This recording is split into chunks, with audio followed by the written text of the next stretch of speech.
Vamos falar hoje de um dos capítulos mais curiosos da Bíblia. Para ser sincero, talvez um dos mais cansativos à primeira vista. Números, capítulo 7. É um capítulo enorme, sabe? E cheio de listas que não param de se repetir. Mas a gente vai ver que por trás dessa repetição toda, tem uma mensagem, olha, poderosa e até surpreendente sobre adoração e comunicação com Deus. Então, vamos mergulhar nessa história. É que a grande questão que fica na cabeça de quem lê é exatamente essa, né? Por que gastar tanto espaço para descrever a mesma oferta nos mínimos detalhes 12 vezes, uma atrás da outra? Poxa, isso podia ter sido resumido num parágrafo só. Então, por que não foi feito assim? É esse o enigma que a gente vai tentar desvendar hoje. Bom, para a gente entender o que está acontecendo, a gente precisa voltar um pouquinho no tempo e ver o cenário. A nação de Israel tinha acabado de construir o tabernáculo.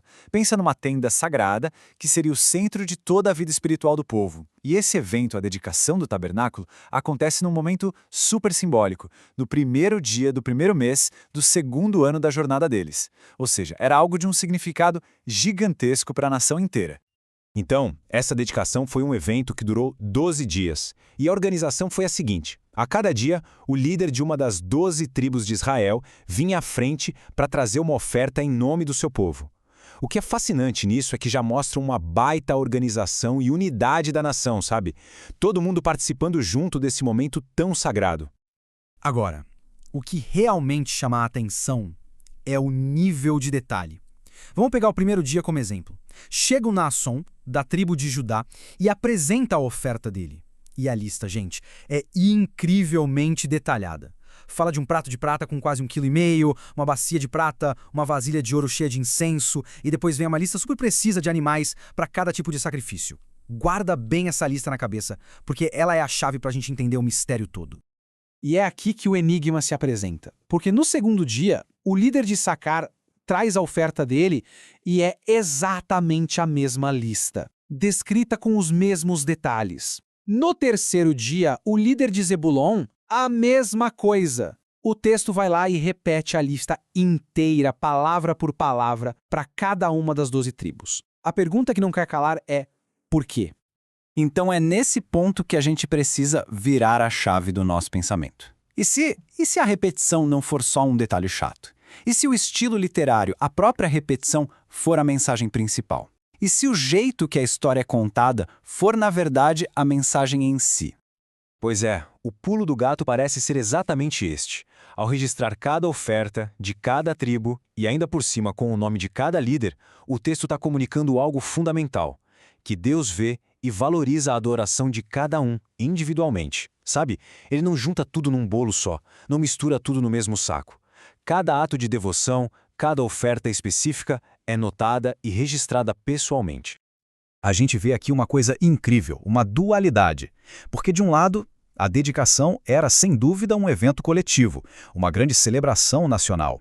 Mas, por outro lado, no meio daquela multidão toda, o foco de Deus estava no indivíduo. A mensagem parece ser clara. Mesmo quando estamos juntos, em grupo, a oferta individual, a intenção de cada um é o que realmente recebe atenção.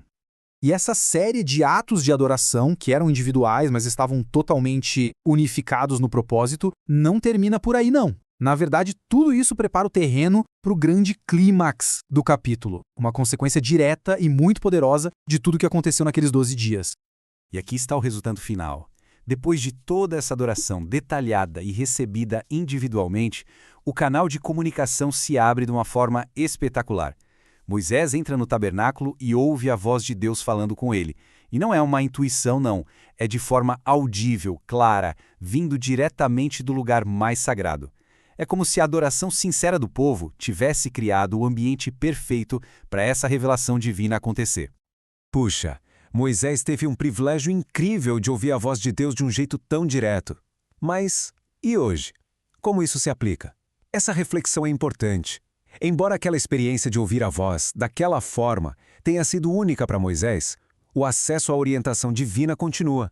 A Bíblia, por exemplo, é apresentada como a palavra de Deus, uma forma de ouvir essa voz, essa direção, que está disponível para todo mundo. Então, resumindo, o que essa história toda nos ensina hoje? Primeiro, que a nossa adoração, mesmo quando feita em grupo, em comunidade, é algo profundamente pessoal e que é notado. Segundo, nos lembra da ideia de que, hoje, O santuário, esse lugar da presença de Deus, se manifesta de outras formas. E terceiro, reforça a importância de buscar a orientação divina na sua palavra, que é a Bíblia. E tudo isso nos leva a uma reflexão final. Se a adoração dedicada e individual do povo de Israel abriu um canal para que Moisés ouvisse a voz de Deus de um jeito tão nítido, a pergunta que fica é: de que maneiras a nossa adoração hoje, com nossos atos, com as intenções do nosso coração, também pode abrir espaço para que a voz de Deus seja ouvida na nossa vida? Fica aí uma questão para a gente refletir. E com essa ideia, a gente fecha a nossa análise de hoje.